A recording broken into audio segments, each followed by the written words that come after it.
Hello, welcome back.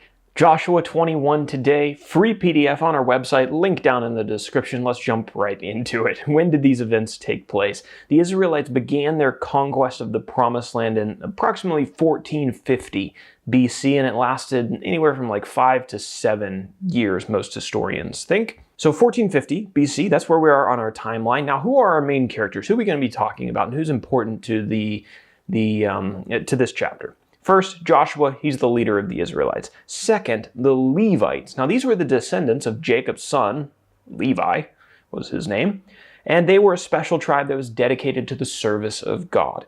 Aaron, we're going to talk about in this chapter, Aaron was the first high priest of Israel. He was the brother of Moses.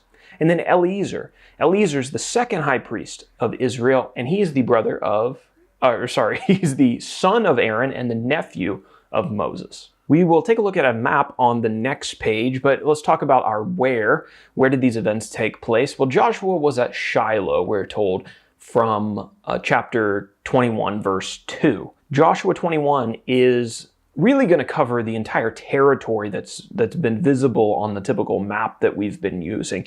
And this is because chapter 21 is all about cities that the Levites received. The Levites they didn't receive a land inheritance like the other tribes, but they received cities in the territories of the other tribes, right? So it pretty much covers the entire map. These cities were really spread out. And I will say, you won't be able to find all of the cities on the map. Many of them, the locations are debated or not known for certain, so you'll be able to find some of them, but not all of them. All right, there are 45 verses in this chapter. I've put them all under one section because it's all really talking about just one primary thing, the cities of the Levites, verses 1 through 45. The Levites approached Joshua.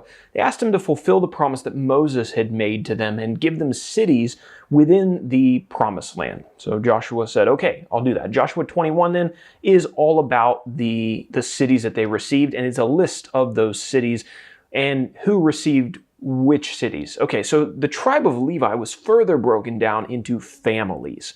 And so these families are going to be mentioned here in the next part that I read, and how many cities were given to each family. All right, so the first one was the family of Aaron. He was the high priest. Aaron received 13 cities out of the lands of Judah, Simeon, and Benjamin.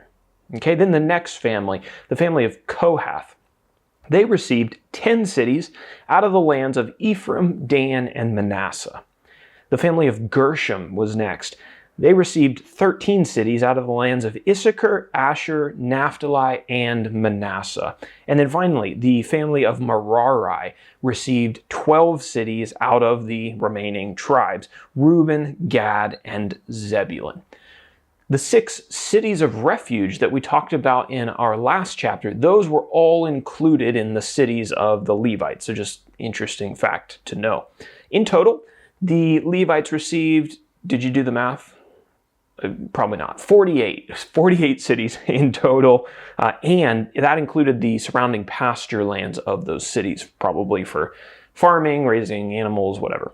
Joshua 21 concludes by telling us that God kept all of his promises to the Israelites, and he gave them victory over all of their enemies, all the enemies that they encountered as they were trying to conquer the promised land. So it's really a summary statement, a conclusion that God has done everything for the Israelites that he's promised to do.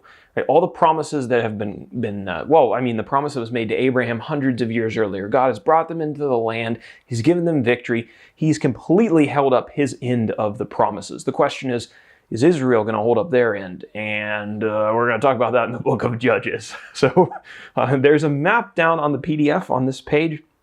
Again, you'll be able to see some of these cities that if you read the text of chapter 21, you can match up some of these cities with the locations on the map, but not all of them are there because there's quite a few. So, all right, that's Joshua chapter 21. Lord willing, we'll be back tomorrow for Joshua 22.